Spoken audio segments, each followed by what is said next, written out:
end montage or something like that. He definitely won't say nah. Well, no, he's got respect, unlike Shawn the Diva. Are we recording the after show? We're all good. Okay, I always forget that we have to do that. I don't think I have to clap for that, but I just did. Anyway, dude, I got allergies so bad today, and it's weird because I don't want to scare people. I know I had allergies really bad. I want to say like Thursday or Friday, but it was real bad, and it was the same thing. It's like I don't want people to hear me sniffle or whatever, but I knew it was that,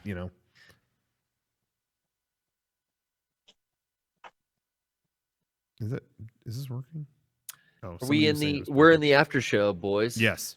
Where are we dropping in, boys? That's how I'm going to start my Fortnite stream. Oh, yeah. I always do that. Where are we dropping in, boys? Crack the knuckles.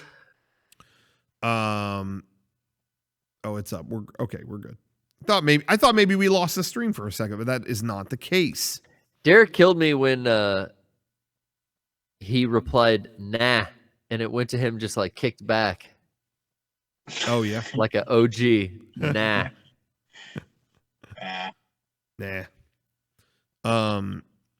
Yeah. No, people started in the chat kept talking about. Now they're all talking about fries and stuff. That made me so hungry. I hadn't had fries and I don't know how long. I had them in a while.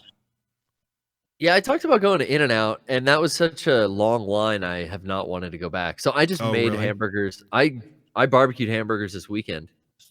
Oh, no kidding. Put an egg on top. Ooh, shit. That sounds good. I don't know why. The line at In-N-Out is so long, and the burger they make at In-N-Out is not complicated. Meat, cheese, lettuce, tomato, onion. You can't cook that for yourself at home? Not that In-N-Out isn't good, but like, how could you justify waiting in that line? Just grill a burger. You know what, though? I did do it once during all this. And it was really long, but I was set on it. It was like, man, I need something, and I just want to taste that In-N-Out. I did. And it actually it was really long, but it didn't take that long. They were moving it really fast. So I don't know if that's always the case, but I can vouch for, at least when I went, it looked bad. Like, why am I doing this? I said to myself, I'm going to give this like 5 minutes and see how it goes, but I was through really quick. You never know. Sometimes it's 5 minutes, sometimes it's 35 minutes. And once you're in that line, there's no getting out. I would not. Well, the one that I was at, I had plenty of escape time. Like, there were a lot of cars before you were in the area where you couldn't get out of. So I was like, I'm going to give it 5 minutes, see how it goes. But I got through pretty fast. I will say my burrito consumption has remained steady. Oh, yeah? Yeah. So I've been pretty consistent. Honestly, I've done that a few times with Uber Eats. I haven't gone out to somewhere, but I've done burritos through Uber Eats, and it's mostly been a good experience because, again, it's like most of the time I've done it, like someone with gloves and a mask just like plopped it on the porch and got the hell out of there. Yeah. But I did it the other night at a different place because everywhere it was kind of late and everywhere my usual places had closed. So I was like, well, I'll order from a different place. And I did that, and it was a very bad experience. It was the most, like, I'm like, this is like 10 minutes late. Like, where is it? Well, whatever. I'm not in a hurry. I'm not going to hold that against them. Shit's screwed up, whatever. But then I got the most misspelled, like, text message through the app that was like, it was like, I'm talking all caps and lowercase alternating. You know what I mean? Like, how are you doing that? Killer shit. It was like, can you come out? I can't see anything. You can't see anything? What do you... All dramatic. Everyone's found my place just fine. I can't see anything. And I'm like, so I didn't even know what to do. I'm like, is it... I didn't know what to ask. I'm like, is it really dark out? Can't see anything. Would help you come out? Okay. I came out. There was no car around anywhere. Then I see one like, and then drive away. I was like, what? And then I look on the thing, and sure enough, that was their car. They like sped around and then sped off. And I'm messaging just like, I really don't want to meet with anyone right now. I really was just hoping you'd drop it and leave, you know. So I'm like, I am out here. I did come out here.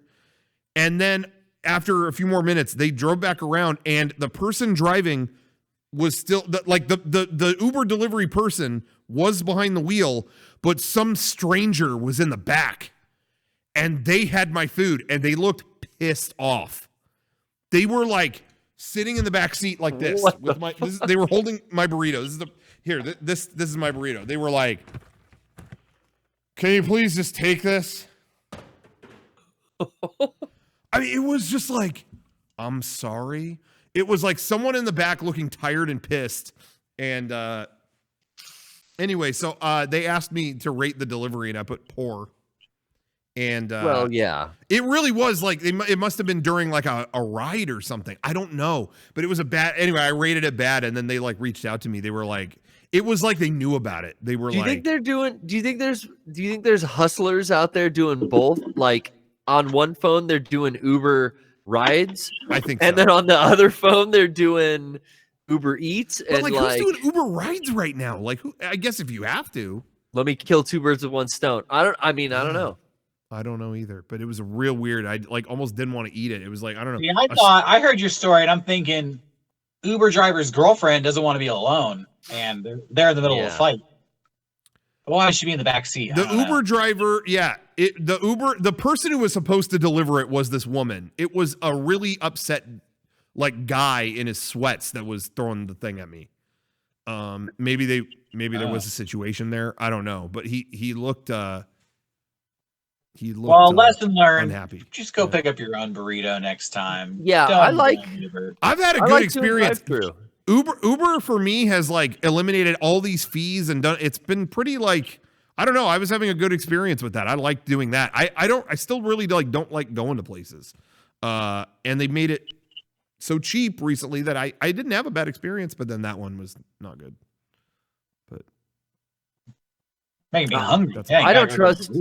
Yeah, I don't trust Uber Eats. I've had nothing but bad experiences, honestly. But I think I have a hard to find house. Yeah. Oh, Garrett, that'll hold you back. Garrett, seriously, we have found, because a lot of times we'll go to the airport from Garrett's house. Like we'll meet up at his place and then we'll go to the airport. Uber, for some reason, cannot see Garrett's house. No joke. Whatever system they're using, it's like Garrett is on the island from Lost. It is not in any of their records. But when we use Lyft, no problem anytime. Yeah, they get it. I don't know. So I don't know. I would think they would both use Google Maps or the same thing, but I don't know what it is. Uber can't see him. So yeah, it's their own system, and people are saying it's their own system, and Lyft uses Google Maps. Well, there you have it. But yeah, that would make sense that Uber Eats is the same shit, and they don't know who or where the hell you are, you know. So, but I've had great experiences. Yeah, every time I go through like a taco shop drive-through, there's a couple different stores I bounce between. Everyone's all masked, gloved up. That's cool. Yeah. Yeah, I don't know. I've done a drive-through a couple times, and I didn't really. I'm kind of the opposite. Like you got burned with Chick-fil-A, yeah. I didn't even go to Chick-fil-A. It was like I was in the same parking lot at it, and their crowd was like getting closer to me, and it was like, why are there 800 employees out here? And then, even when I did In-N-Out, it was fast, but like it didn't seem like they were like handling things any better. You know what I mean? I don't know. I had a couple experiences where I was just like, I don't feel like you're doing what you need to be doing. But Uber Eats, I had like people tiptoeing in fucking hazmat suits. So that's just my context for it, I guess. I don't know. Anyway, I didn't have anything else to talk about. I've been pretty much. I know, me too. I talked to you guys 2 days ago. I haven't left the house. I know, and Shawn's not here, so we can't get the... We can keep picking on him. Yeah, I'm trying to think. I'm honestly trying to think of something we haven't picked on yet. Huh. Kevin's not here. Could talk shit on him. Yeah, Kevin's so nice though. Tell you what, let's take a break now, and I'm going to brainstorm a bunch of shit to talk about Shawn. And when we come back on Thursday, I'll have a whole list. Oh, that'll be good because he'll be back by that point. Yeah, so I can say it to his face. Yeah, that'll be good. That'll be really good. I'm excited. I'm starting to get excited about that. Have something to look forward to on Thursday now. Yeah.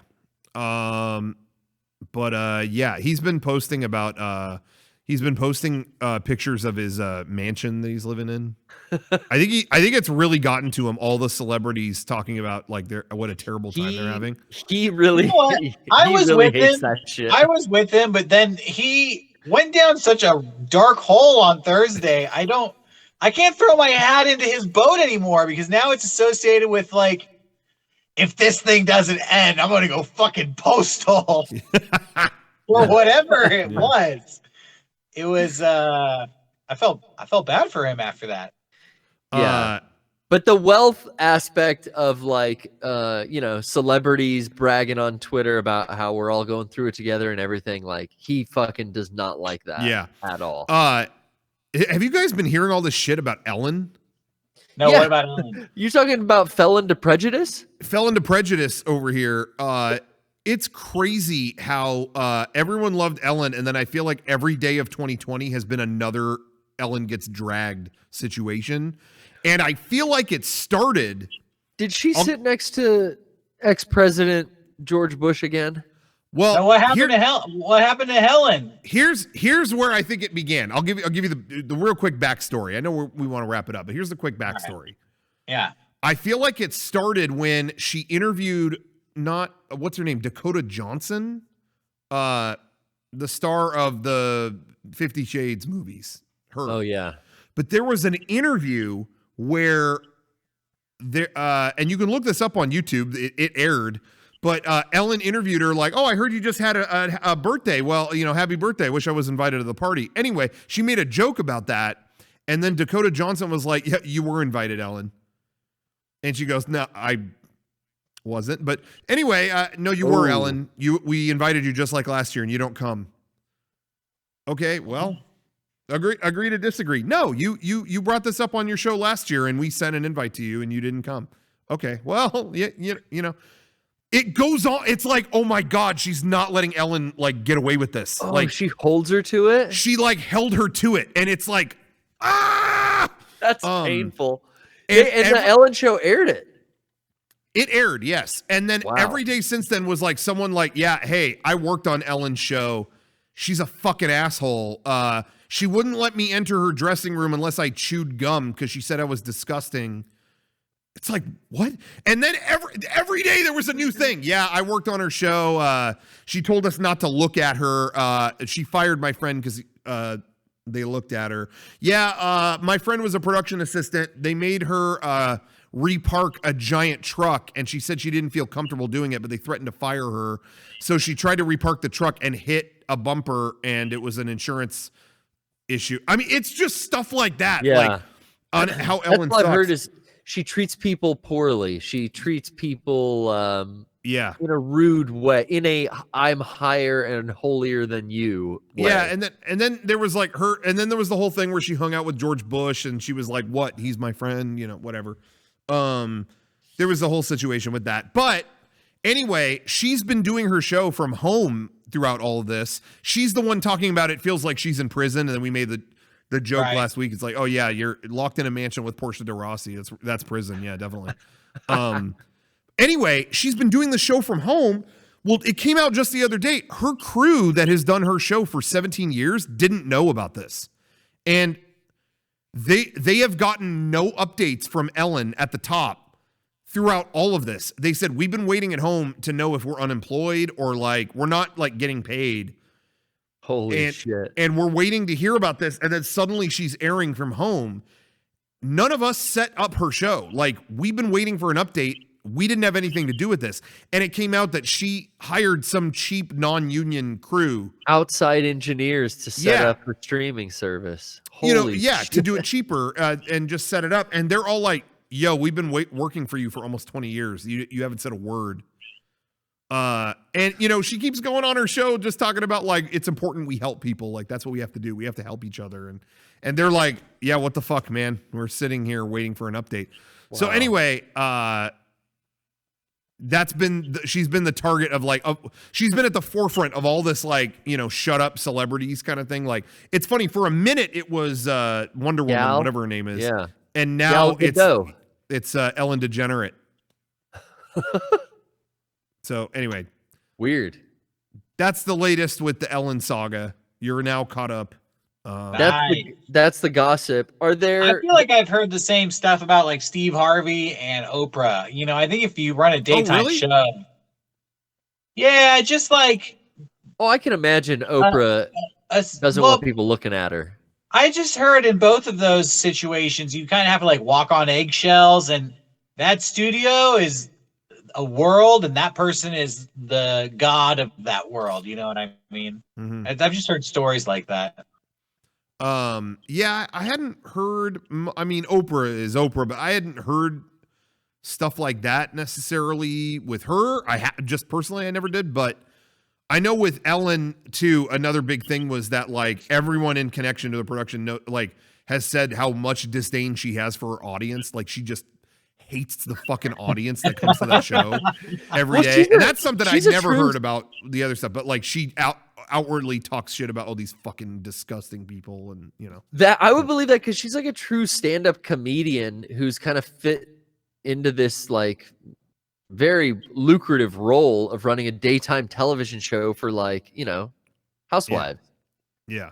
You know, that's her audience, but like I think she has a lot more wit and actual like humor to her than she can get out on that format. So yeah, she's probably stifled, not being able to do what she really wants. And that's what someone in the chat said it. This is what I was going to say was at least Steve Harvey, though. I think at least with him, there's a degree of transparency.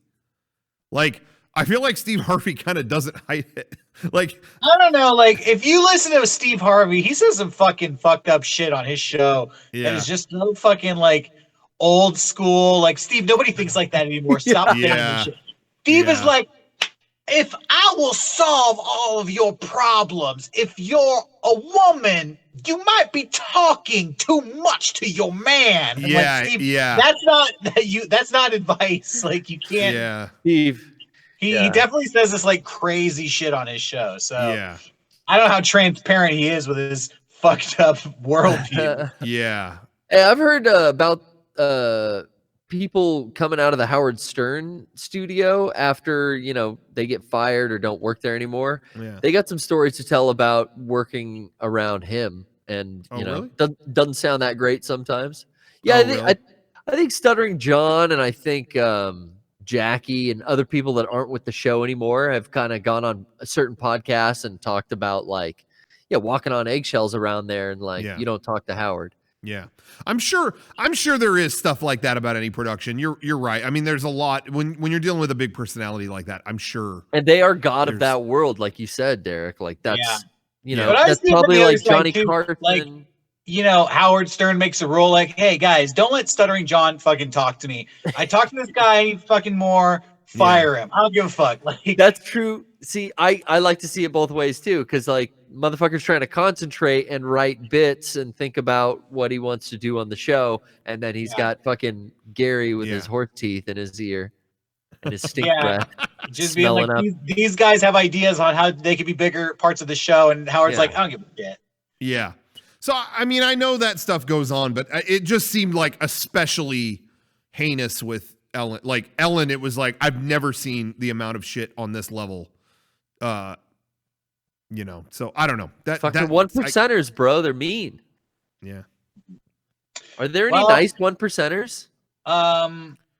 Yeah. Who's a nice 1%er? Let's go down the list. Is she nice? Who is the nice 1%er? Miyamoto. He was nice when we met him. He's nice. Is he a 1%er? He's got to be. He made Mario. Rich dude. Real talk. I'm trying to think of. I've thought in the past about like who's probably the richest person we've either done a video with or worked with in some way. Yeah, it's got to be Gabe Newell. What's that? Oh, Gabe Newell. He's got to be. Yeah. Is he on the 1%? He's got to be, right? Yeah. Yeah. Well, I wasn't even thinking about Gabe Newell. I was thinking about Tim Sweeney from Epic too. I think both of those guys have got to be considered. That's like a toss-up between the two. Well, and I guess we never made a video with Notch per se, but we did all that Minecon stuff. Yeah, we did stuff with them. Yeah, but those two guys were in our videos. So I think we're a little misled. The one percenters own banks, not video game companies. Yeah, maybe. So, maybe that's true. I think we've only worked with like 8%ers. Maybe. No way. Kojima's super nice. The people who own Steam and Epic, those guys are 1%ers, bro. Okay. They've got to have those guys. I think have $1 billion. I think they have to. Yeah. In some way, and I know that might be different from like someone who, whatever, it's some bank who maybe he has 100 billion or something. Whatever. I know that's different, but I will say both of those guys were cool guys. They were nice. And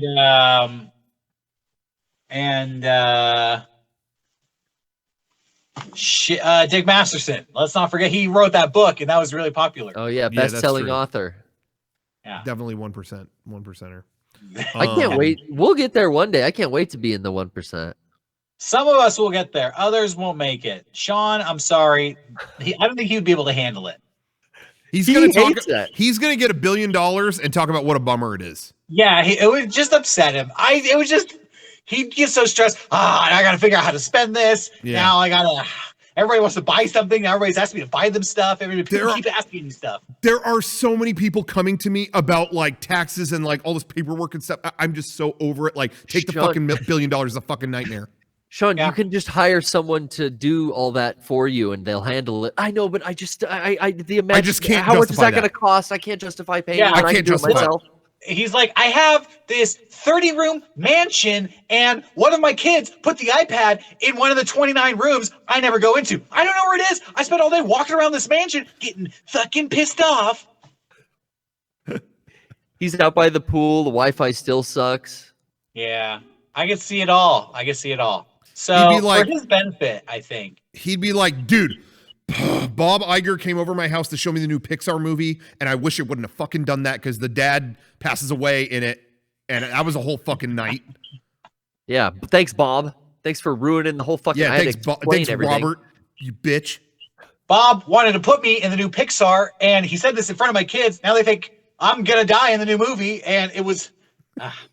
Dude, he wouldn't even have the 30-room mansion because he'd spend all that money on all those kids going to like Harvard, Yale, MIT. Seriously, they'd blow it all on the future. They would blow it. They would invest in college tuition. It would be just lame. Down the tubes. Now, if I was a 1%er, I'd be so fucking cool. I'd make Tony Stark look like fucking Tony Danza. Yeah. I'd be so awesome. I'd be like, bro, excuse me, bro, I'm hearing some noise from Brian's control tower, and I don't know what that is. I don't know if there's an air leak. I agree, Rocco. If I was a 1%er, I also would be so fucking cool. I'd make Tony Hawk look like Mike Hawk. Make Tony Stark look like Tony Stank, like what somebody in the chat just said. Get in the tent just said that. No, Tony Danza's that's great. I just spent the coolest shit.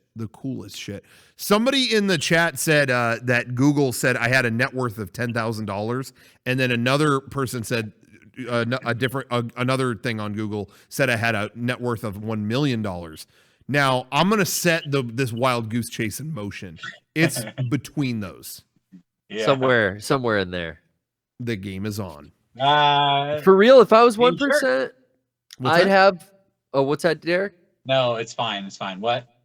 If I was in that 1% club, fingers crossed, one day we'll be there, baby. But I'm going with one of my fake passports, my Japanese citizenship. I'll just fly into the country privately under the ban, march right up to Studio Cara, and ask Ano if I can have a private screening because the movie's supposed to be wrapped up and done. Maybe a couple effects or music's missing, but I could get maybe like a personal screening as like a producer or an investor.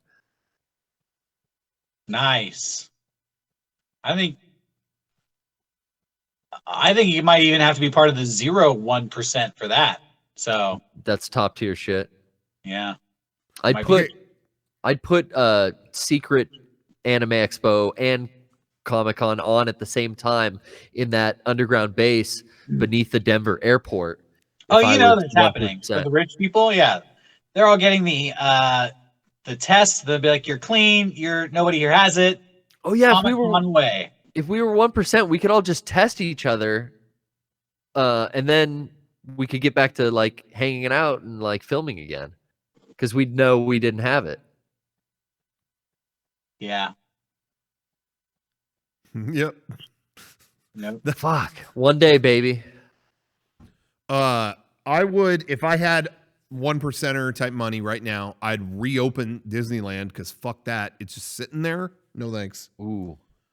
Would you reopen it for everyone or just you? That would be for my friends exclusively, and I'd be doing that. Did you guys hear actually about Joe Rogan has tested all his guests? He's been doing his show. That's what I was referencing, yeah. Oh, okay. Yeah. He's got the fucking tests. He's giving him the COVID tests. How do you get those? He paid enough that, seriously, like I read a whole article about it that's like he just paid a shitload and got them privately, and he's tested his guests for COVID-19 before each show. What the fuck? So if I had his money, I'd do that and I'd reopen Disneyland. I'd be like, all right, who wants in? You. All right, check you out. You're good. And you got to stick that swab so far, like. Oh, you're not doing blood tests? I want blood tests before you're coming in my quarantine zone. No, I heard, I don't know. I thought the one that you had to do was like you stick a swab way back, like way back. You do. Yeah, that's what I've been seeing. Goes into your brain or something. Something crazy like that. Like it's not, I've heard it's not fun. Like it is like, anyway. So I would get those and we'd be doing fucking Buzz Lightyear. Nice. Hey, let's wrap it up. No, I got more thoughts. All right. No, well, stream, no, I'll save him. I'm going to save him for Thursday. There you go. We'll get Shawn's feedback on the 1% situation, if he qualifies or not. But anyway, thank you guys for watching. As always, like we said, again, we'll be back live Mega64 on Thursday afternoon. Well, we're going to have streams on our channel probably every day this week like we have been doing. But if you want to see all of us together again, check out Mega64 Thursday, 4 p.m. Pacific on Twitch, twitch.tv/Mega64 podcast to be precise. And again, check out shop.mega64.com because we got the Mega64 shirt on there for a limited time. If you like it, you know, if you like the show, you want to support the show, you want to remember this weird time as a keepsake, you know, check that out. Otherwise, that's pretty much it. And send in your theme songs for Mega64. Yes. We'll be playing their entries this Thursday. Tune in 4 p.m. We'll see you there, guys. Yes. Hell yes. I want to hear some good songs. Thank you, everybody, for watching. Good night. Good night.